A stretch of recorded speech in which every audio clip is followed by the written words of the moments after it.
നമസ്കാരം. മല്ലു ഫുട്ബോളിൻ്റെ മറ്റൊരു വീഡിയോയിലേക്ക് എല്ലാവർക്കും സ്വാഗതം. അങ്ങനെ PSG ബാഴ്സലോണ രണ്ട് പേരും ഈ വർഷത്തെ സെമി ഫൈനലിലേക്ക് പ്രവേശിച്ചിട്ടുണ്ട്. നമുക്കറിയാം, കഴിഞ്ഞ മാച്ചിൽ 4-0 ഒരു ഹ്യൂജ് ലീഡ് ബാഴ്സലോണയ്ക്ക് ഉണ്ടായിരുന്നു. ഇരു ടീമുകളും ഇന്നത്തെ മാച്ചിൽ പരാജയപ്പെട്ടെങ്കിലും അഗ്രിഗേറ്റിൽ നല്ലൊരു സ്കോർ ഉള്ളത് കൊണ്ട് സെമി ഫൈനലിലേക്ക് പ്രവേശിച്ചിട്ടുണ്ട്.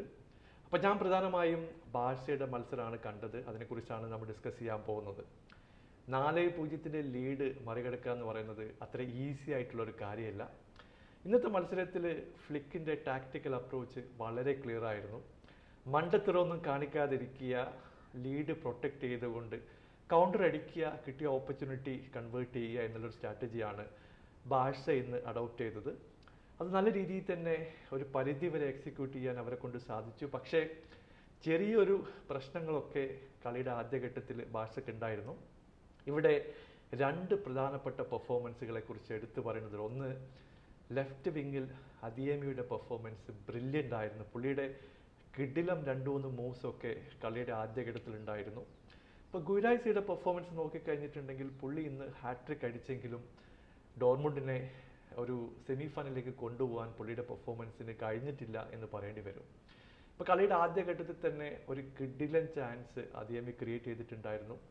ഇപ്പോൾ ഗുരേസിയുടെ ഒരു സ്റ്റാൻഡേർഡൊക്കെ വെച്ച് നോക്കുമ്പോൾ അത് കൺവേർട്ട് ചെയ്യേണ്ട ചാൻസ് തന്നെയായിരുന്നു. പക്ഷേ 8-ാം മിനിറ്റിൽ ആ ഒരു ഓപ്പർച്യൂണിറ്റി ഡോർമുണ്ട് കളഞ്ഞു കുളിച്ചു.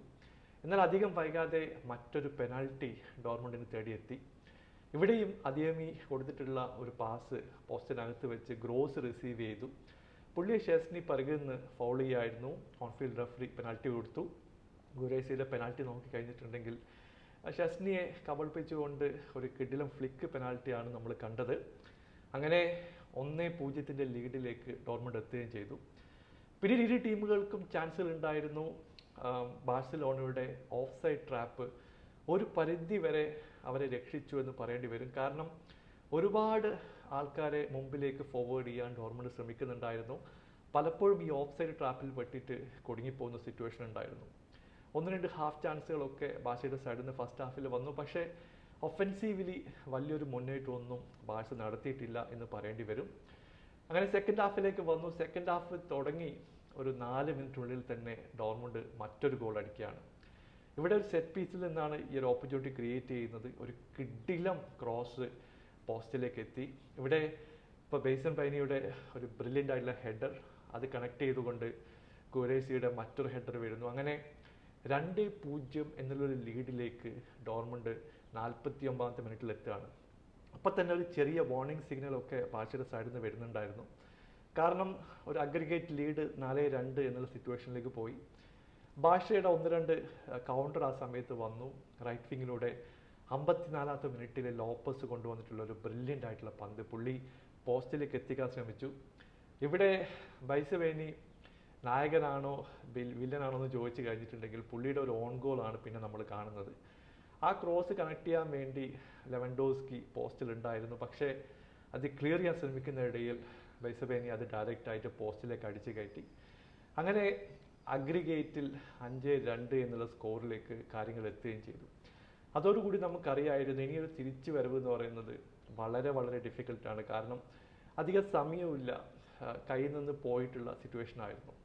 എന്നാൽ പിന്നീട് മറ്റൊരു ഡിഫെൻസീവ് എറർ ബാഴ്സയുടെ സൈഡിൽ നിന്ന് കണ്ടു. ഈ ക്ലിയർ ചെയ്യാന്നൊക്കെ പറയുന്നത് പോസ്റ്റിനകത്ത് വെച്ചിട്ട് വന്നിട്ടുള്ള ഒരു പന്ത് ക്ലിയർ ചെയ്യാൻ ശ്രമിക്കുന്നതിനിടയിൽ ആ പന്ത് ഡയറക്റ്റായിട്ട് പോയത് ഗുരേസിയുടെ കാലിലേക്കാണ്. പുള്ളി അത് ഒരു കിടില ഫിനിഷിങ്ങിലൂടെ തൻ്റെ ഹാട്രിക്ക് ഫിനിഷ് ചെയ്യുകയും ചെയ്തു. അപ്പോഴത്തേക്കും ബാഴ്സ കളിയുടെ കൺട്രോൾ ഏറ്റെടുത്തിരുന്നു. 1-2 കിടിലൻ കൗണ്ടർ അറ്റാക്കിംഗ് മൊമെൻറ്റ്സ് ഒക്കെ ബാഴ്സയുടെ സൈഡിൽ നിന്നുണ്ടായിരുന്നു. ഇവിടെ മാർട്ടിനസ് ഒക്കെ അടിച്ചിട്ടുള്ള ഒരു പന്ത് ചെറിയ വ്യത്യാസത്തിൽ ഗോൾ കീപ്പർ സേവ് ചെയ്തു. ലെവൻഡോസ്കിക്ക് ഒരു ഹാഫ് ചാൻസ് ഉണ്ടായിരുന്നു. റഫീനൊക്കെ ഒരു ചാൻസ് ഉണ്ടായിരുന്നു. ഇതൊന്നും കൺവേർട്ട് ചെയ്യാൻ ബാഴ്സയ്ക്ക് കഴിഞ്ഞില്ല. പിന്നത്തെ സ്റ്റാറ്റൊക്കെ നോക്കിക്കഴിഞ്ഞിട്ടുണ്ടെങ്കിൽ 18ഓളം ചാൻസുകൾ ഡോർമുണ്ട് ക്രിയേറ്റ് ചെയ്തു. അവർ കുഴപ്പമില്ലാത്ത രീതിയിൽ കളിക്കുകയും ചെയ്തു. പക്ഷേ അഗ്രിഗേറ്റിൻ്റെ ആ ഒരു വലിയ സ്കോർ അവരെ പിറകിലോട്ട് വലിച്ചു എന്ന് പറയേണ്ടി വരും. അങ്ങനെ കളി അവസാനിക്കുമ്പോൾ അഗ്രിഗേറ്റിൽ 5-3 എന്നുള്ള സ്കോറോടെ ബാഴ്സലോണ സെമി ഫൈനലിലേക്ക് പ്രവേശിക്കുകയും ചെയ്തു. എന്തായാലും നിങ്ങളുടെ അഭിപ്രായം താഴെ അറിയിക്കുക. പുതിയൊരു വീഡിയോയുമായി വീണ്ടും കാണാം. Thank you so much for watching. Bye for now.